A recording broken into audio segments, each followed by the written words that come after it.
சனி சிங்கனாப்பூரில் சுயம்புவாக எழுந்தருளியுள்ள சனி பகவானை தரிசிக்கலாம்.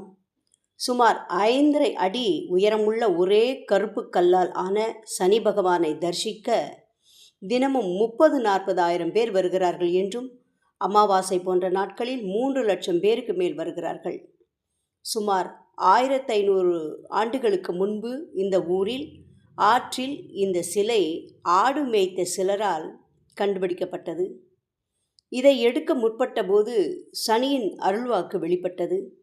இந்த கல் தனது சுயம்பு மூர்த்தி என்றும், தான் இந்த வடிவில் கோவில் கொண்டு அருள்வதாகவும் அது கூறியது. கோவிலுக்கு கூரை அமைக்காமல் திறந்த வெளி கோவிலாக அமைக்குமாறு சனிதேவர் ஆணையிட்டார். அதை மீறி சிலர் கூரை அமைக்க முற்பட்ட போது கோவில் இடிந்து விழுந்தது. அதன்பின் சனிதேவர் கூறியவாறே திறந்த வெளியில் அவரை பிரதிஷ்டை செய்ததாக கூறுகிறார்கள். சனி பகவான் ஊரின் மொத்த பொறுப்பையும் ஏற்றுக்கொள்வதால் மக்கள் அச்சப்பட தேவையில்லை. வீட்டிற்கு நிலைக்கதவு பொருத்தப்படக்கூடாது என்றும் கூறினார். வீடு, வங்கி, கழிப்பறை என எதிலுமே நிலைக்கதவு கிடையாது. சனி சிங்கனாப்பூர் காவல் நிலையத்தில் இதுவரை ஒரு திருட்டு குற்ற வழக்கு கூட பதிவு செய்யப்படவில்லை. திருடினால் அவர்களுக்கு மரணம் நிச்சயம் என்ற நம்பிக்கையால் யாருமே திருடுவதில்லை. ஆனாலும் 2011 ஒரு வழக்கு பதிவானது.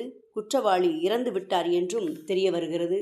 சனி பகவான் கோவில் தற்போது அழகாக வடிவமைக்கப்பட்டுள்ளது. பக்தர்கள் தங்கிட, குளிக்க ஏற்பாடுகள் செய்யப்பட்டுள்ளன. ஓம் சாய்ராம்.